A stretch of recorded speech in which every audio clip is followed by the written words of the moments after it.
Hello, everyone. Welcome back to another episode of the Dana Lee Project. Mandy and I are here to talk about a really hot topic these days, but really should have been a topic for decades. But it's only, I think, because of my generation, Gen Xers, that don't want to deal with the bullshit. And we're ready to talk about what the fuck is going on with menopause. I'm feeling this way, and no one's listening to me. Doctors aren't listening to me, and it's like a taboo topic. And now it's like coming up in more and more. Even gynecologists are acknowledging this isn't really a field that a part of the field that we even studied because it wasn't brought up in our education.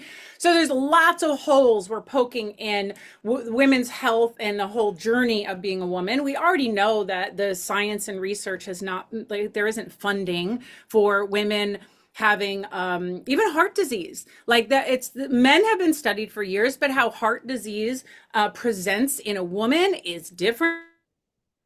Presents in a man. Um, duh.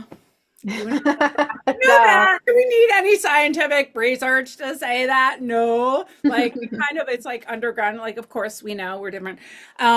So Mandy and I are going to react to Oprah's special, The Menopause Revolution. And it was such a great special. It was about, how long was it? 45 minutes? Yeah, that was it. Just 45 minutes of But amazing jam-packed. stuff. I took 3 pages of notes. How many pages of notes did you take? 3 pages of notes. Okay, And I so, watched it. I watched it twice.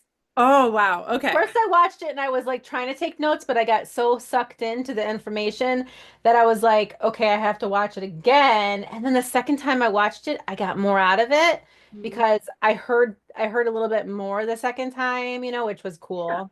Yeah, I love that. That's such a great idea.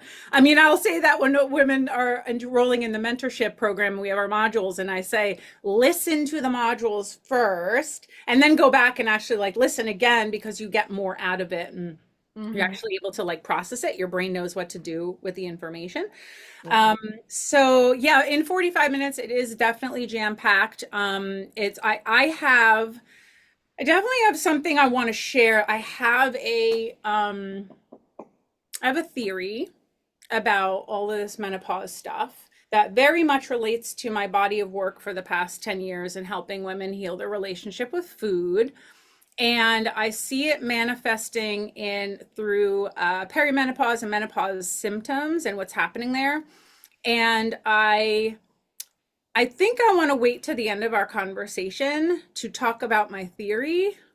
I All was right. going to just like say it right out of the gate, but I think I want to talk about it and talk through it a little bit. And then towards the end, I'm going to share my thoughts on what's really happening.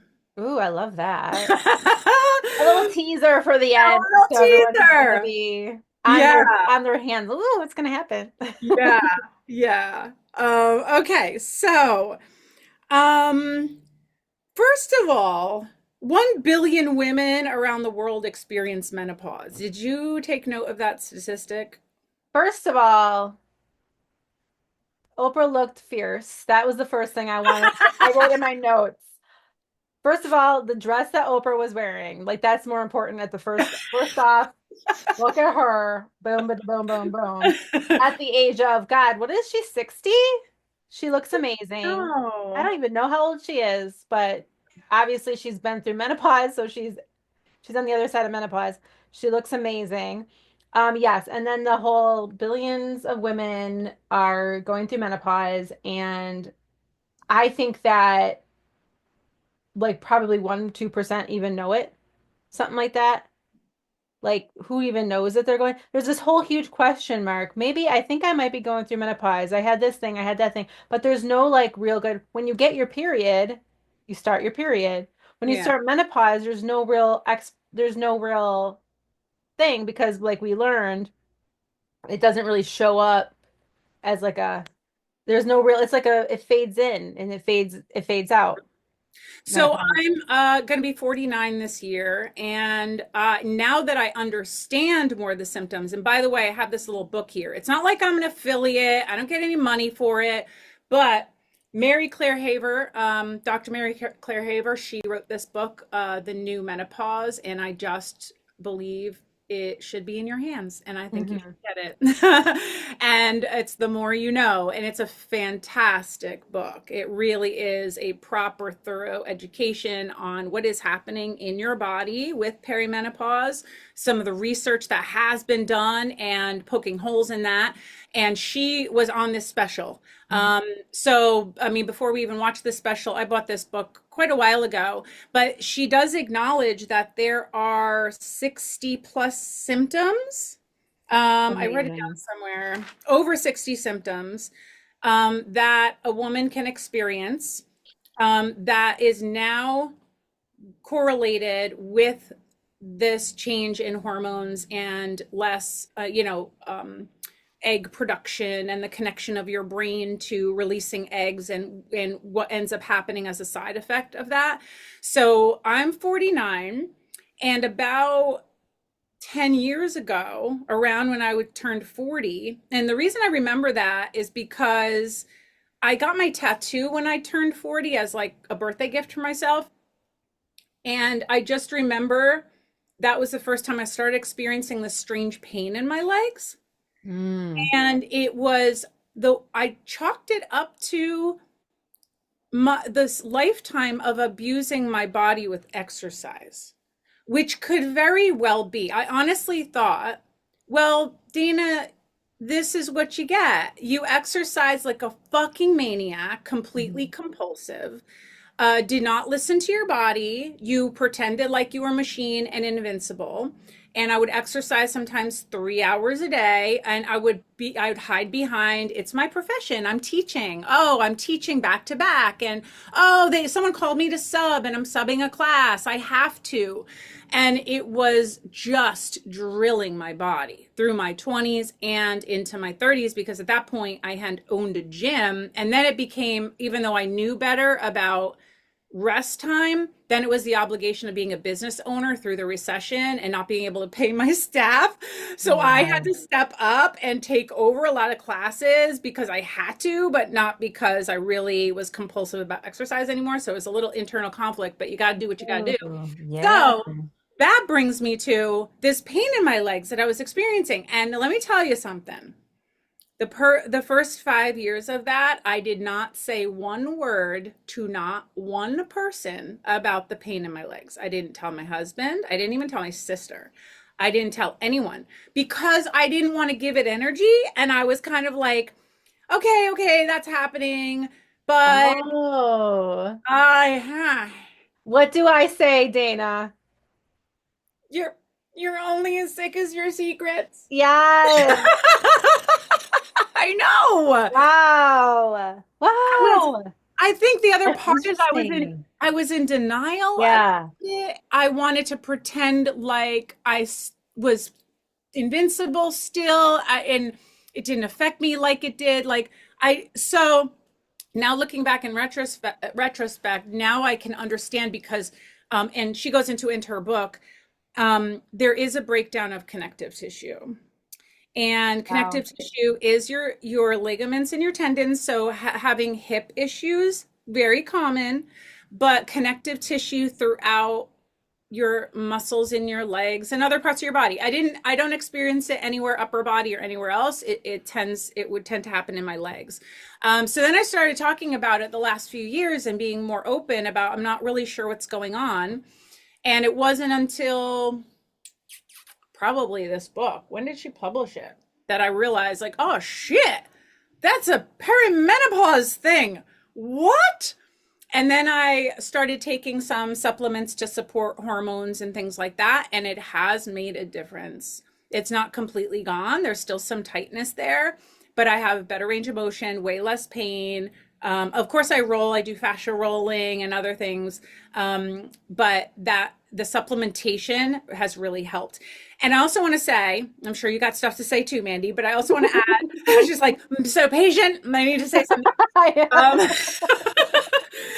But I also want to say, you guys, I got my period like I would get it like clockwork every 21 days. I was never a 20-day girl. Um, Maybe every 3 weeks. I really didn't get cramps. I never really did. I got like a little bit of cramping. My period would last 2 days. It would go away at night. I never even got my period overnight. It was never really heavy. So that to me, I didn't even correlate it as being perimenopause because I was still getting my period like normal. So that didn't compute. Mhm. Now I'm learning that you can still have your period and start these other symptoms start to show up. hmm Okay. So Mandy's story. I have, and if you've been around a while, you've heard me say I have PCOS, polycystic ovary syndrome. So I've always had a very, very heavy, painful period. And when I say heavy, if you get grossed out easy, sorry, but it is what we're talking about. Um, I would have to wear a tampon as well as a pad all day, every day, and hurry up and only and switch it out. And then it was super painful. It was hard to live my life without having accidents. It was terrible and uncomfortable and painful. And then I ended up having a cyst that was like the size of a baseball, maybe like or like a small baseball or somewhere down there. And the doctor said that we could remove it or we could have a hysterectomy, and that way it would like basically you don't have your period anymore. It was like a win-win for everything. Well, when I had that surgery, it was the best thing ever. Um, I was really, you recover and everything, but for me, it worked out so nicely because then now I don't have my period anymore and I don't have to worry about any of those things. And, but, but, I still have my ovaries, but they say that there's a possibility that when you have that surgery that it could throw you into menopause because what I've learned now from this show that we watched is that your brain is going to your uterus and it's like it's confused now because it's like wait a second. So it threw me into menopausal symptoms. So the only thing that I knew when it came to menopause was hot flashes. um I would say maybe a couple of months after my surgery, I woke up in the middle of the night drenched in sweat. Mm. I always thought that like a hot flash was like what my aunts would do when they're like, "Oh, I'm having a hot flash," and and I would be like, "Oh, it stinks. I'm sorry that you're going through that." Well, middle of the night sweats. Um, I was convinced I had cancer, I was dying because it was as if I had gotten up in my clothes and jumped into a pool and then got back into bed. That's how wet, I'm not exaggerating. That's how I wet I know. was, soaked I know. through. I had to get out of bed. I had to change my clothes and tell my husband I'm going to go lay down on the couch because that side of the bed was wet, as if I had wet, Leave the bed. as if I had peed the bed. And he was like, "You're dying. You're dying." And like, he's like, "What the hell's happening to my wife?" And then when I told my doctor about it, and she was like, "Oh, it's menopause." I'm like, "No, I think I'm dying." She's like, "No, it's menopause. That's night sweats." I'm like, "What?" So I ended up taking some supplements and things, which I still get sweats. I still get night sweats, but not as bad. Um, and another thing that happened that I had no idea was menopause was that I had dry mouth and dry eyes. Mm. And I thought that it had to be some sort of a autoimmune disease because I had looked up the symptoms, and dry mouth, dry eyes is a certain kind of lymph node autoimmune disease, and it went away. So I'm like, how did it just? And when I talked to doctors, they're like, well, sometimes it comes and goes. And I was like, okay, well, heart palpitation, sleeplessness, constipation, hair loss, night sweats, pain after sex, which I only had dryness down sound, very dry, brain fog. The dryness of your eyes and your mouth and everything is actually menopause. And that makes so much more sense to me since it was in that same year after I had that surgery Oh, that I had that and now I don't have it anymore. It's like, oh, got it. It's mm-hmm. hormonal. Where Mm-hmm. like when they were talking about all the different, I was losing hair, and it feels like it's a lot for me. I'm thinking it's been like I'll probably be one of those 10-year people because my body's so confused by the hysterectomy. Yeah. But and the brain fog and the brain confusion and the forgetting words that I know. Like I do that all the time and I'm like, am I losing my brain? Am I losing my mind? I think I'm losing it. And come to find out, that is like one of the number one symptoms of perimenopause is forgetfulness or losing the words that you knew. I was just talking to Dana about this the other day. Like, do you ever forget the name of somebody who you've known your entire life and should know the name of them? Like, my best friend, what's her name again? What's her name again? Oh my God, I have Alzheimer's. You know what I mean? Like that kind of stuff is scary. So, Yeah. anyways, It's so strange. I get, yeah, they're calling that brain fog. I didn't correlate this lack of remembering with brain fog. That's not what I would call it. no, because Because fog is like all the time. It's like you just have that one little malfunction. It just won't go through. yeah, and like things will happen where I mean, Jesus, I went to school for exercise physiology. I used to know all the muscles in the body. I mean, there are certain like my library in my little Rolodex in my head, I don't have the recall anymore. Wouldn't call that brain fog. Right. I would because, well, maybe also that um brain fog is kind of like, well, like nothing's there, or it's like dopey or sleepy or tired or something like that. I don't have any issues with energy at all Yeah. whatsoever. Hmm. Um, so I don't know what to call it, but when it's referred to as brain fog, I needed a better context to understand. Oh, okay, I experienced that. I didn't even know like like that's been happening kind of, but Hmm. I just didn't associate it. Yeah, I assume like brain fog is like when you take a nighttime Benadryl on accident, Yeah. but I spent the whole day going, why am I so tired? Yes, and that's why I'm like, but I don't feel dopey and like Yeah. tired. So I don't think it's brain fog. I think Yeah. it's like I don't have the recall. Hmm. I Yeah. don't have the recall. And Where that's my husband loves Jeopardy. It's like that's like his favorite game show. yes. My husband's got very quick recall and I'll know the answer, but it takes me a while to get there. I'm like, please Yes. can't be playing the game. This is stressing me out. I'm not even going to play. It's not fun. Because I know Yes. the answer, but I can't think of it right now. Yeah, just give me. Yeah, you're like, come on, just wait. I know it. Oh I my know the God. feeling. Yeah, I I am swear with you. I'm not stupid. I Mhm. swear. Mhm. I know this.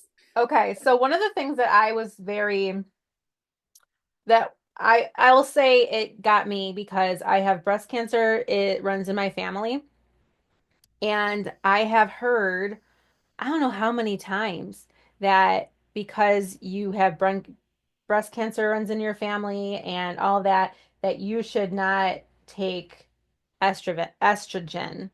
You shouldn't take anything with estrogen in it. You shouldn't do any hormone therapy because of it spikes it causes breast cancer.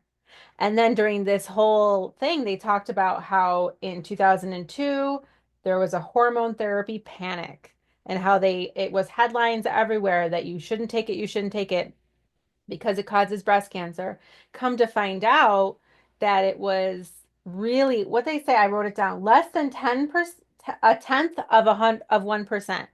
Less than a tenth of 1% will get it. So it's like, wait a second. So you're telling me that this will fix so many things, and there's this teeny weeny little piece that could cause cancer.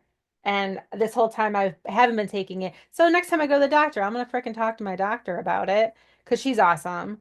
And she's an older woman, and I'll talk to her about it and I'll be like, hey, what do you think now? now that we know this because it might really help me. And it's Yeah. not expensive. It's like No. over, you can get this. It's not an expensive thing. You just take, I don't even know. But yeah, and it's like, do the benefits outweigh the risk? I don't know, you know? Yeah. But this whole time I've been convinced that I can't because breast cancer. I can't. Well, Don't even talk I to me about it. I also believe in um Advocating. well, yes, self-advocating, but self-fulfilling prophecy. Mm. If you have a deep-rooted fear about cancer, then and you are like, oh my God, I cannot take this because I'm so afraid of getting cancer. I just am curious to see if a cancer ends up becoming inevitable because there's such a strong I don't want, which in the spiritual, universal God world of our communication with that spirit, it includes it. It's like, I'm so afraid I don't want it, and then you have that in your mind a lot as a fear, and then you pull that fear right into your experience, so yeah, like, and that touches on my theory I'm going to save to the end. But yeah, I'm just always so fascinated by that kind of part of the psychology of um your self-fulfilled prophecy. Mm-hmm. So is it the HRT? Is it something else? It's like the fear that's already planted in you, and whatever you're doing to try to avoid it, and you end up somewhat creating it. The whole fear of menopause in general, and I've talked to so many girlfriends of mine about once I go through menopause, my skin elasticity will be different. It'll cause wrinkles. Mhm. My hair will fall out. Um, I won't be as sexy anymore. I'll be droopy. I'll be all these things. And I'm like, what happens? Because it's gonna happen. It's coming for you, as Oprah said. If you live long enough, it's coming for you. And, it could only be a good thing to go through menopause because you're going to live longer. And Yeah. And in this time of my life, being, that this is my goal is to just recover and continue to live my best life, I would rather do everything I possibly can to live in the solution Yeah. and want to be better than to say, this sucks. Menopause sucks.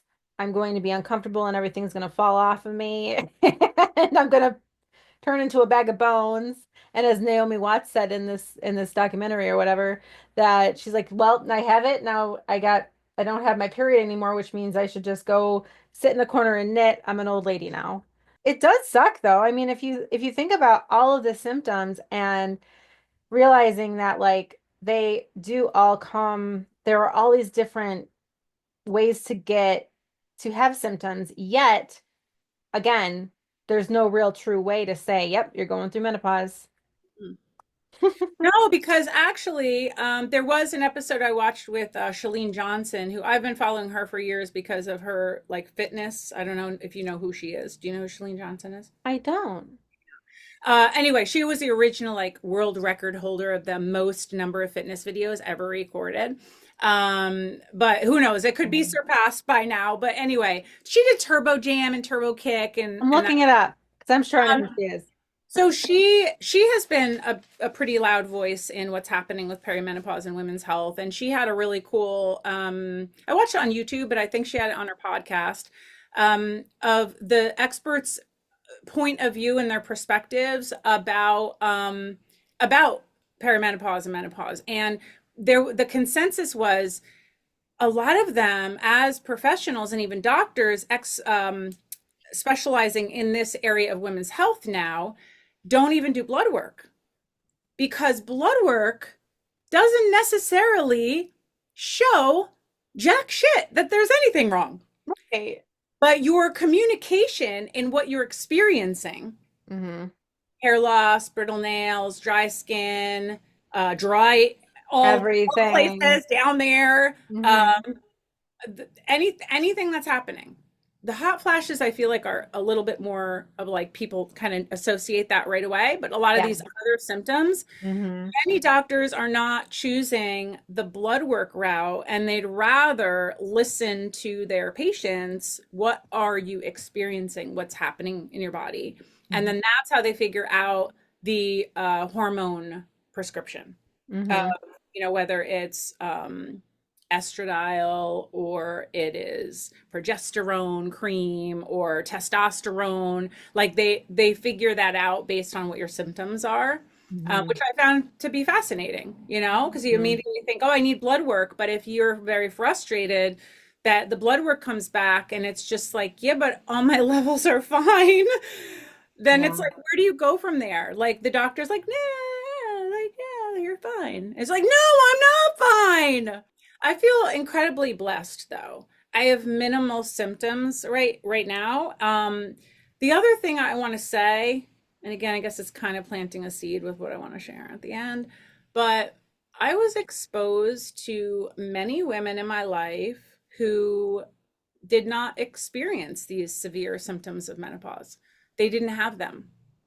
So I got an exposure to, yes, some women who did, because I remember being 19 years old and teaching my step class, and the older women in my class are like, with their fans, and they want, is the AC on? And I was just like, okay, the hot flashes, so I kind of like knew some of them, and they're like, just you wait, they would always say to me. And I was like, this is my body, this is my life, and I'll experience menopause how I'm meant to. Just because it's your story doesn't make it my story. I knew that from 18, 19 years old, before I even got into this like mind body connection with like more in the mentorship and all of that stuff with healing my relationship to food. Um, but I was exposed to women who did not have a rough time through it. Mm-hmm. And I thought that was really healthy for me to see what was possible. So I had a more conscious decision of what I didn't just buy into it that, oh, it's the group think, and oh, everyone has, oh, just you wait. Maybe, I don't know. Maybe I'm the one to determine that. So we Okay. take, we take on a lot. We know that from the mentorship. You take on so much of what we're told from our elders of like, I'm just buying into, oh, this is what my mom experienced, so I must experience it. Mm-hmm. So there's some sort of like epigenetics prove that. Mm-hmm. Epigenetics prove that your environment and the like pressure to adapt to that environment and to be fit in your family and all of that stuff, your body responds to that. So, so that is, I think, should be part of the conversation. It wasn't part of Oprah's conversation per se, but Well, that's I why it's thought, part of you the know conversation what? here. You know what, though? I do think it was part of Oprah's conversation because that was the first thing that Halle Berry said. She said, I am healthy, I work out, I do all the things, and this wasn't going to happen to me. That's what Halle Berry said. She said, I wasn't going to have a bad menopause because I wasn't going to let it happen. And then because she said she wasn't going to do that. Self-fulfilled prophecy. Well, If then, if we're rejecting it though, if but you're then let's, consciously like that's not going to be me, that's not what I'm saying. I was just like, let me decide for myself and we'll see how it unfolds. Not the resistance of that is not going to be me, mm-hmm, because that's what I was saying before. I'm mm-hmm, just curious. I'd love, like, that's the studies I want to see. I don't, like more of the psychological connection to mm-hmm, you trying to control your life. But mm-hmm. in the trying to control your life, is that where you lose the control? Because you know what I mean? Like there's got to be a surrender to the process of understanding why it's showing up and what your body is teaching you and that kind of a thing. But Yeah. yeah, she did touch on it, say, "Oh, I'm healthy, I shouldn't." Mm-hmm. And I Yeah. guess it's not that I just didn't really I haven't set the expectation. I'm allowing myself to like roll through it. Mm-hmm. However, I don't have an expectation for perimenopause or menopause at this point. I'd like to know, and I'm sure that there's somebody out there who could tell me, but I'd like to know if, like, for me, for example, I always had very bad, like, really painful periods every month and heavy, heavy periods. And I had a very uncomfortable pregnancy. I'm curious if women who had uncomfortable periods and heavy periods, how they were, if menopause was like, I don't know, like the whole how you had your period and how you had your menopause. Like, you know what I mean? Like if it was Oh. easy peasy, like I always just I'm a real light, I have a light period, no big deal. Because I know some women who are like, I hardly even know I have it, and I just have a little bit for a couple of days. And then there's women who like me who, it's a Hmm. suffer situation. Um, and some women who have really easy pregnancies and then the next pregnancy is really hard. I'm curious to see if that would be a go back and forth. Mhm. You know what I mean? It kind of would make sense. I Yeah. mean, like I've shared, my periods was has been very light my whole life. Hmm. Even when I was like when I first got it and I was a teenager, and it was never a big deal. It was never really heavy. I didn't get cramps. I never it kept me from going to school. I get, that uncomfortable pressure of Hmm. like, is it my period or do I have to poop? I don't know. Wow. That, Right? that, uh-huh. That's it. That's come on. That's what we. It's like that crampy That kind of like. it's pressure. It's like right there. Yeah, Yeah. yeah. In that same spot. So, but I wouldn't get like cramps, like painful cramps, or it kept me home. I wouldn't get Hmm. that. I would Yeah. just be like the pressure and the uncomfortableness. Hmm. However, I exercised regularly, and Hmm. it always made me feel better. Uh-huh. Feel a little crampy like that, but then I start whatever I was doing, lifting, spinning, teaching, step, whatever I was doing. Maybe it got my mind off of it. That could be Hmm. part of it too, Hmm. but it would end up like kind of distracting my body perhaps, or distracting my mind. I don't know. Again, I'm fascinated with those kind of correlations with our Right. body, not Right. always just the pure science of physiology, but like I want to know the psychology behind some things that happen in our body. Um, Yeah. yeah. So, Yeah. And that's um, basically the end of it was with Maria Shriver, where she was talking a lot about the brain and how we don't connect our brain to our vagina and our yeah, vagina to our brain. And yeah, it's like, oh yeah, okay. yeah. I um I never knew that. It was never ever talked about. This is a different part of our body, the lower area, and that's where Yeah. we produce. Why did we never realize? I mean, everything's connected to the brain. How Yeah. is it not talked about or educate? Why are we not educated about that stuff when we're in high school learning about reproduction? Like why is that not an obvious thing? I don't know, but it's one of those things like, oh yeah, duh. Makes sense. So the other thing that is fascinating to me, okay, so Naomi Watts was talking about the what was happening to her, and I didn't realize she was married to Billy Cutthroat, I can see him in my head. I right? don't know. I don't, yeah, yeah. Is that his last name? Cutthroat? I It's don't I know. always feel like I pronounce it incorrectly.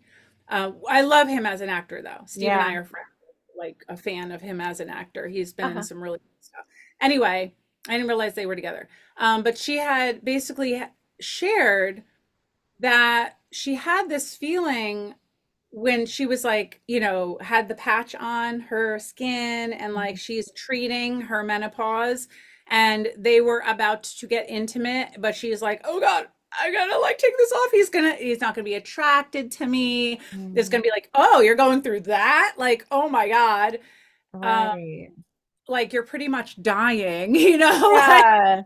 and she had a lot of like feelings of shame and self-worth, and like connecting. I think a lot of women go through this, and this is where I have, because I never wanted children, maybe this is also why menopause is hitting me differently. Mhm. I it's like, oh, I can't produce, I'm not fertile, I'm not valuable Mhm. as a woman.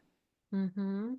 So I think that's the other thing that happens where women are feeling with those changes of like this psychological part of what it means. Like, Mhm. I can't produce anymore. I'm not going to be attractive to my mate anymore. No one's going to want me anymore. Like that kind of a thing, which can then correlate and feel like depression, Mhm. and those other symptoms. So I I'm more like excited about it because I don't make it mean any of those things. I've never wanted children. Um, I have a great reverence and respect for my body. When my period decides to stop, it will stop. I'm not concerned about a timeline with that. I'm not concerned about being less attractive to my husband. He makes it very clear it doesn't matter what size, shape, or whatever I am. Mhm. That's not a problem in our relationship. Mhm. Um, so, so Mhm. that part of this transition, maybe that's another reason why I'm not resisting it so much. Mhm. Yeah. So again, going back to if like Holly Berry, I'm resisting it. I'm not going to do that. Mhm. That's what I was kind of alluding to before. I don't have a weird resistance to it. I have a very like almost I don't know. I've changed my whole perspective on anything that I'm going through, even if it's very difficult and very challenging. I understand there's a purpose in it. And I don't want to skip past it. And I want to understand it. And what can I learn from it as I'm going through it? So I'm not rushing to get through it. Mhm. I'm just learning about myself along the way. More connected with my community than ever. I Mhm. mean, they definitely talked about that in this show about Yeah. how important it is for women to be in their fucking tribes. We And have to be. talk about this shit. That's why we have to talk about it. Uh-huh. And I'll take that opportunity right now to say that May is Menopause May on the Dana Lee Project YouTube channel. This whole month, we're talking about menopause and different things that have to do with menopause. Yeah. So that's another really important thing that I got out of this conversation is that the fact that our grandparents, our great grandparents, it was like a taboo, it was a joke, it was sarcastic, it was, oh, here she goes again, with their, there was no, Dramatic. yeah, it was dramatic. It was like, oh, you just wait and see, you'll see. It was like, um, there was that piece of it. And to go back before I forget about Naomi Watts and how she talked about her, the man that she was dating at the time who's now her husband. It was the first time they were being intimate, which is important to say too, is that she was like on her best behavior. You know how we always are on our best behavior for our first time with someone, and we're like the first kiss, the first date, the first time we're intimate. It's always so exciting. And she was like, I can understand. I don't identify with it because I've been with my husband for such a long time, but I can see why um when you're dating someone why that would be an issue because men we kind of accept the fact, which I don't accept, but as a society, we accept that men will sometimes pick younger women and, oh, there's old men with money and all that will pick the younger woman. And if you're in Hollywood, I'm sure that's even more acceptable than, Joe Schmo from Idaho. And it's like, I can see why she'd be like, are you just turned off by me? And it's like, well, and this guy said, well, I have gray hairs in my balls and we're both old. So, like, what's the big deal? Which I love. But, Yeah. like, and personally, I wouldn't want to be with someone younger. I don't think that my husband would either. But I can see why someone would say in their first dating experience, whether, they're dating someone their own age and be like, I'm just trying to be youthful and, you Right. know, beautiful and youthful and sexy. And when you say I'm menopausal, it's not exactly the hottest word. And what I Yeah. mean? Yeah, you don't think, ooh, hot, What's you know? again, it's what's strange though is that it is all what you make it mean. And in our Yeah. relationship, you know, Steve had been considering getting a vasectomy in the last couple years, but I'm Hmm. in my 40s, and even one of his buddies is like, "What are you talking about? Dana's like 45. What what are the chances?" Oh, there's a chance, baby. There's a chance because I was still getting my period like clockwork, right? But I didn't want to go on birth control. I haven't been on birth control in years, which actually I had made a note about that too. At some point, I Hmm. want to talk about that and my decision to go off of it. Um, and so, like, there's like, we really do not want children.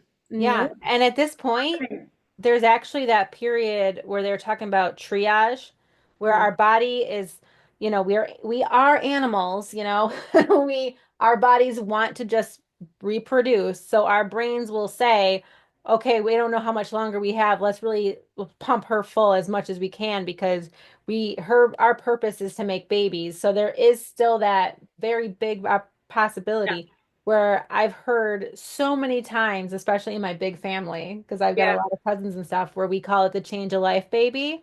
Ever hear that? Oh, yeah, Yes. yeah. The change of life baby. You think you're missing your period because of the change of life, but actually you're pregnant. Nope, you're pregnant. Surprise. Yeah. Yeah. Yeah. Yeah. Because Steve and I have that attitude about like never wanting children, not even, wanting, yeah, just not, especially at this time. We have a different view of like, oh, I can't wait until I don't get my period anymore. Yeah. So we don't, as a couple partnership, me as a woman, it's like a huge relief of like, okay, I got through, didn't get pregnant. I'm in the clear. Um, we're both more about like excited and celebrating it. They had talked about how, what if who had brought this up about, I think it was, oh, Halle Berry talked about doing a siesta. 12 months Yes. haven't had your period, let your family should be throwing you a siesta, and like Yes. celebrating.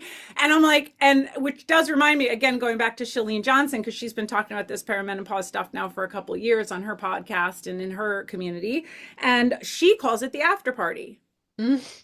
So that I can relate to because I'm not afraid of it. I'm not trying to hold back with the change. I have a different overall attitude about this transition in my life. Yes, my Mhm. fertile years and all the youthful skin and those kinds of things that, ride in that wave.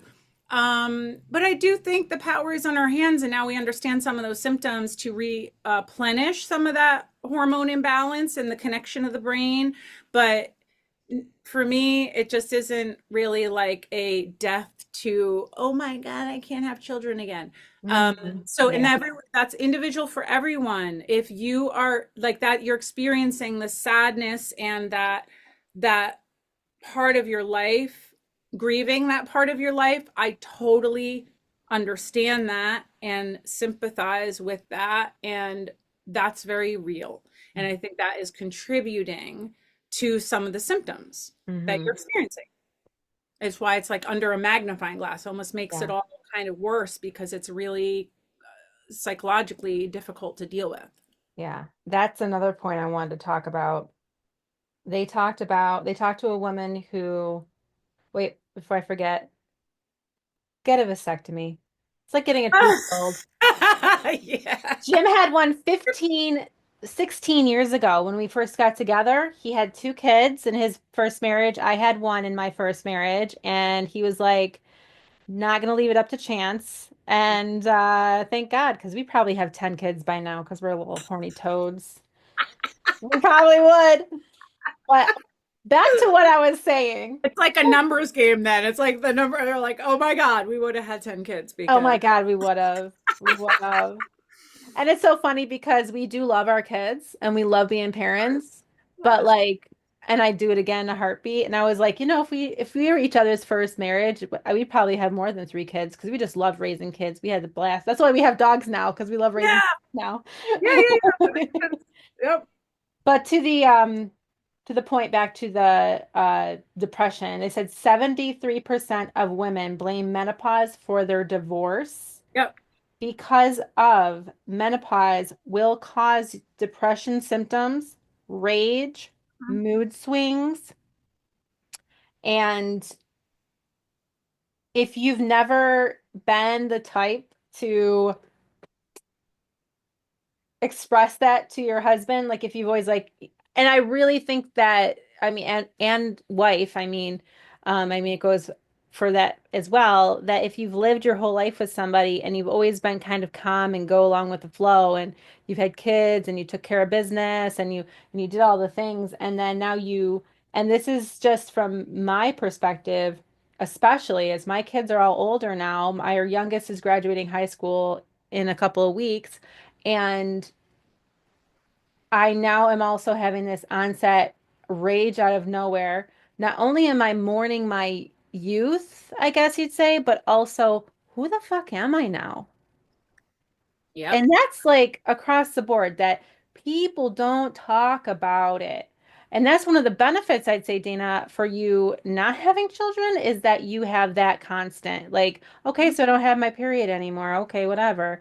Where it's like, Mm-hmm. I can't have more kids, and I'm sad about the fact that my kids aren't here anymore. And now I have this rage and this depression and these mood swings out of nowhere. It's so much going on. And that's actually Maria Shriver talked about that too, is that we have so much going on in our life at this part of our time. And you too, Dana, like you have your business and the ups and downs of being we're in the prime of our life doing so much and so much is going on.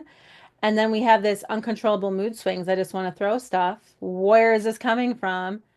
And this poor woman was saying that she was actually suicidal during that time period. And she ended up getting a divorce from her husband and having a whole different life because of, not because of it. I doubt that because, there's definitely more to it than menopause, but it does cause such a wreckage of your brain and your life, and you feel uncomfortable and your vagina's dry and you're like just trying to keep your shit together.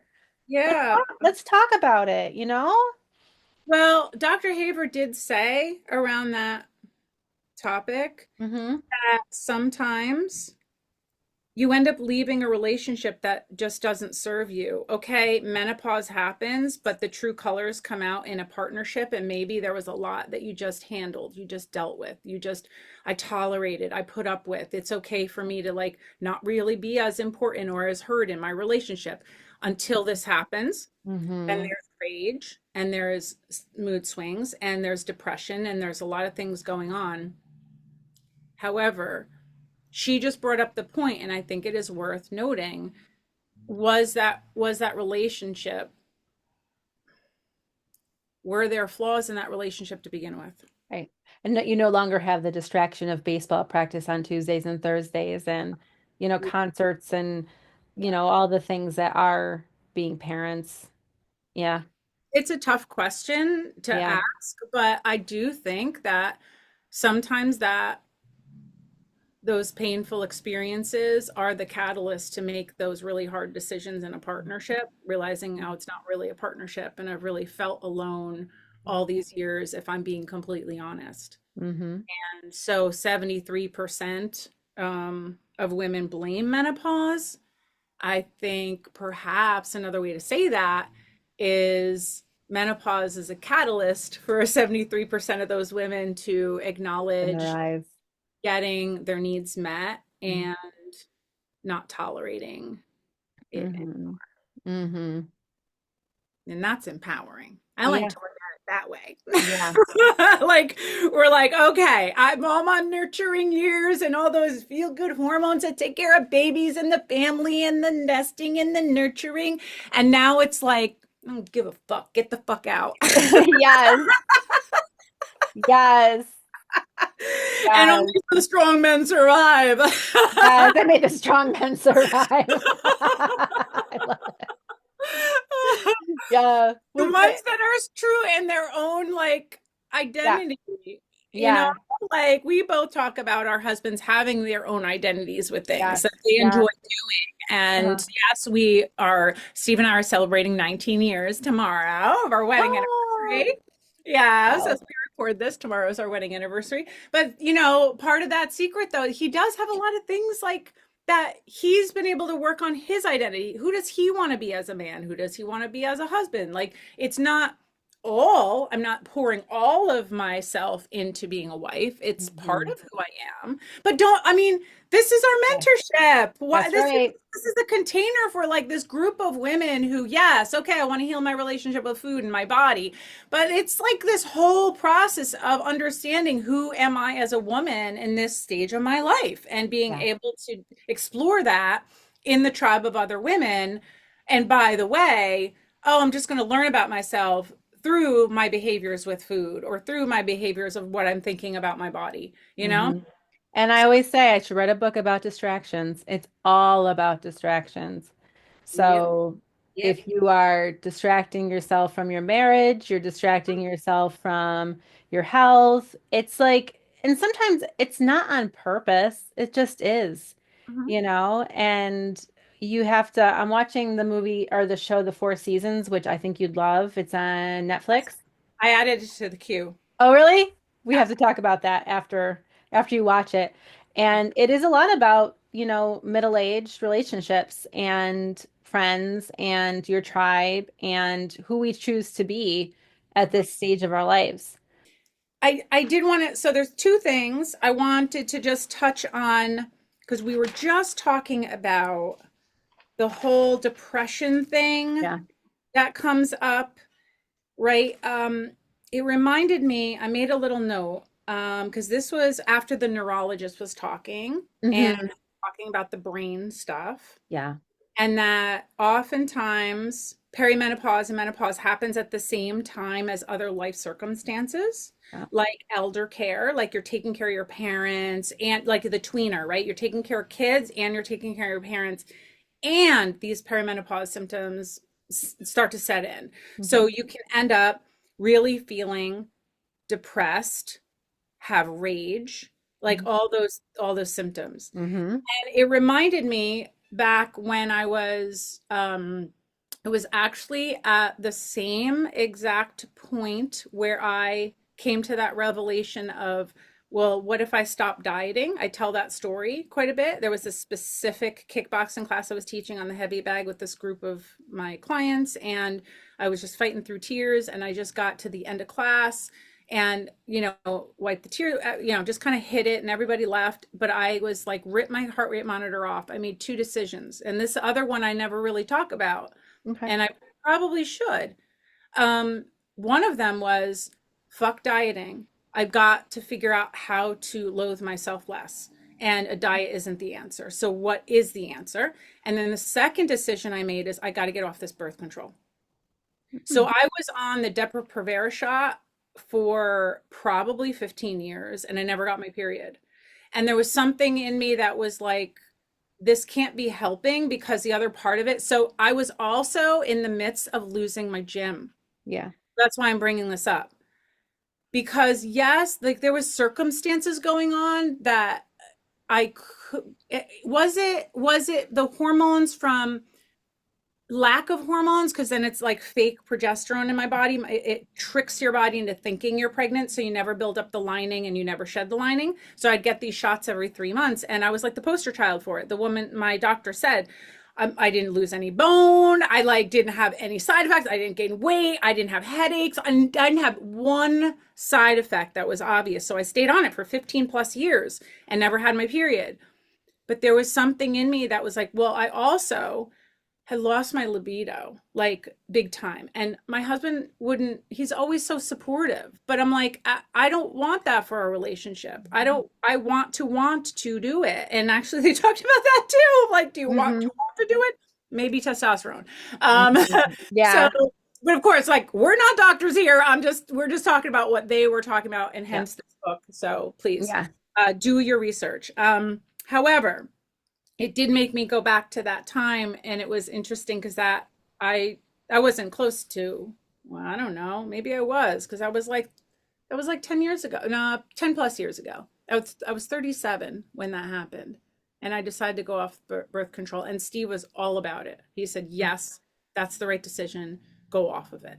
Because I Hmm. was sad, I was depressed, I was like, what the fuck am I doing with my life? I'm losing my business that I pour my heart and soul into. So there's a lot of things that are swarming a lot of times at the same time. Mm-hmm. So it can be challenging to figure out what's what. But what I would say about that is that was the right decision for me to go off that depot. That was the right decision. My libido did start coming back. It took a while, but I was like, well, that's one way birth control works. You never want to do it. Yeah, there you go.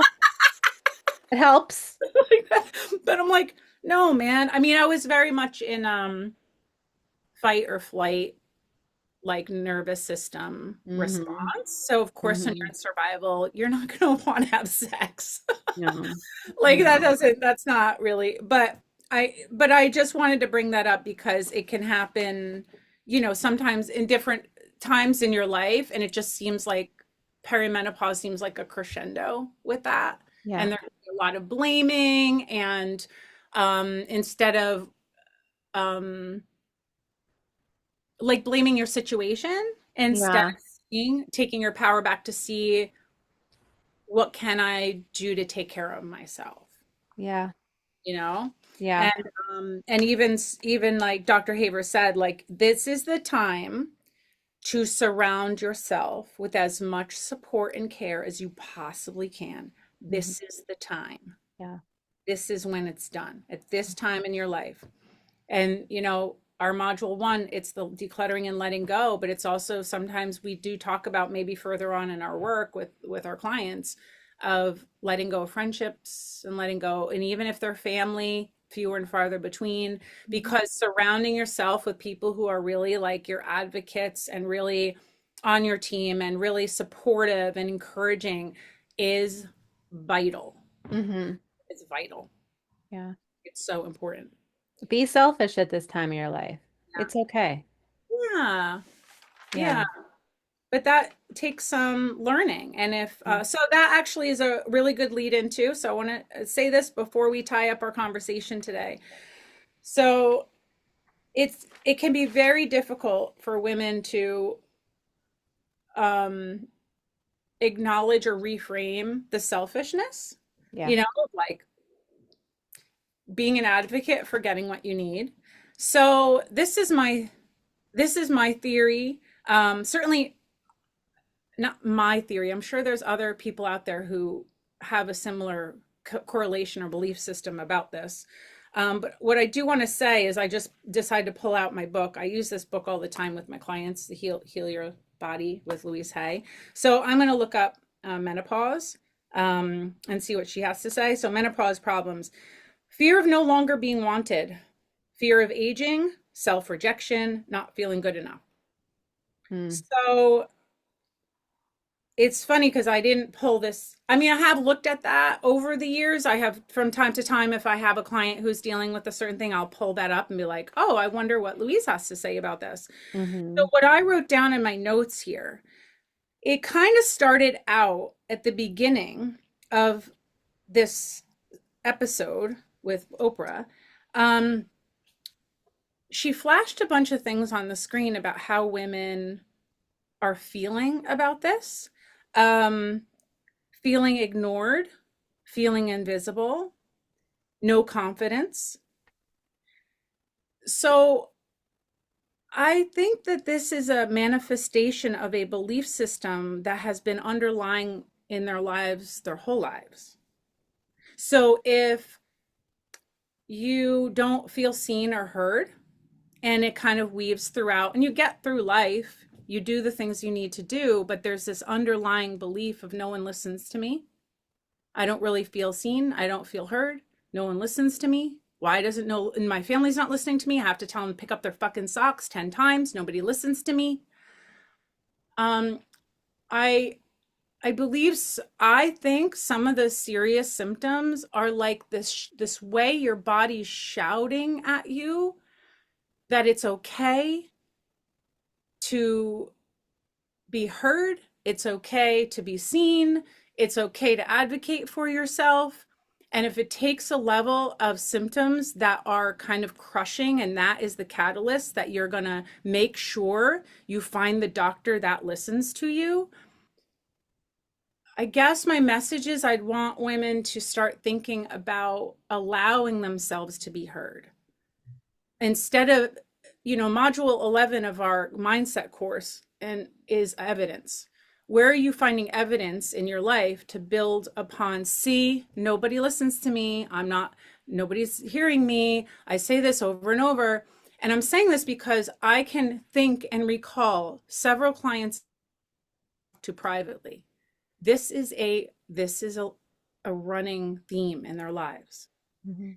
And they share that with me. And then this thing happens with menopause. And then our brain is also developing this, I don't give a shit. So you're kind of launching yourself into, I'm going to burn the bridge and burn my bra and do all the things, and I'm going to be heard. So maybe as you're healing your symptoms and getting what you need, also redirect that you are of value, you deserve to be heard, and allow yourself to be heard, and Mhm. allow yourself to be seen, and allow for what you have to say to be important. And that the more you can build up that strength, it'd be interesting to journal about the correlations of what happens with your symptoms and the help that you can actually receive.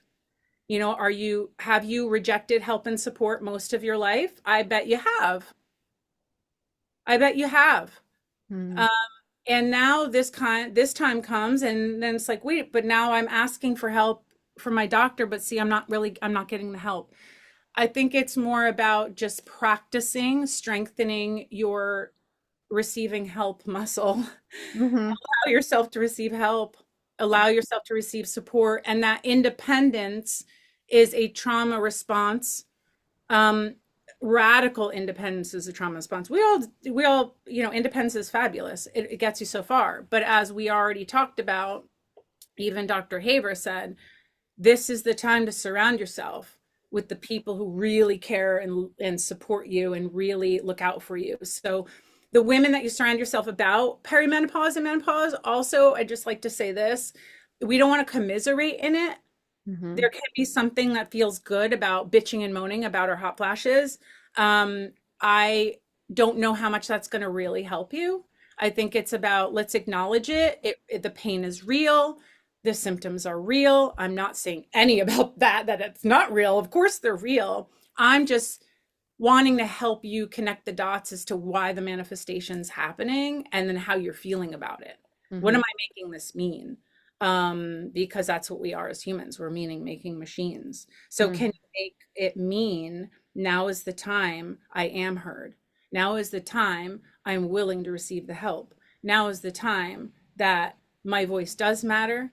I matter. I am a valuable human, regardless of my age. Mhm. So that is my theory. Did it. She blew it up. Good Boom. job. I'm really happy that we had this conversation. I'm really happy that we're talking a lot about it this whole month because there's just, and I hope that this reaches as many women as possible who are going through this because it's like, it's like you said, it's not just the fact of we're going through a physical thing. Hmm. There's so much more going on, Hmm. so much more There is. outside of ourselves. Important conversation. So thank you for tuning in and listening to our talk. Me and Mandy talking about menopause, not just today, for the rest of May as well. We got some other topics correlating with menopause coming up. Yeah. If there's anything you'd like to share, as always, post below the video. We love your comments. We'll continue to read them. If you are seeking the support of, like, how do I get myself involved in the community, Mandy will link the information below this video so you can reach out. We can have a conversation about what the mentorship looks like, and in that container of really helping you as a woman in your identity at this stage of your life, and emotional eating and that stuff happening, of course, but even in the greater context of we're becoming more educated and aware of perimenopause and menopause. So we're becoming, as leaders in our community for the Mind Fit mentorship, to better support women doing a better and better job. Yeah. So thank you for being here.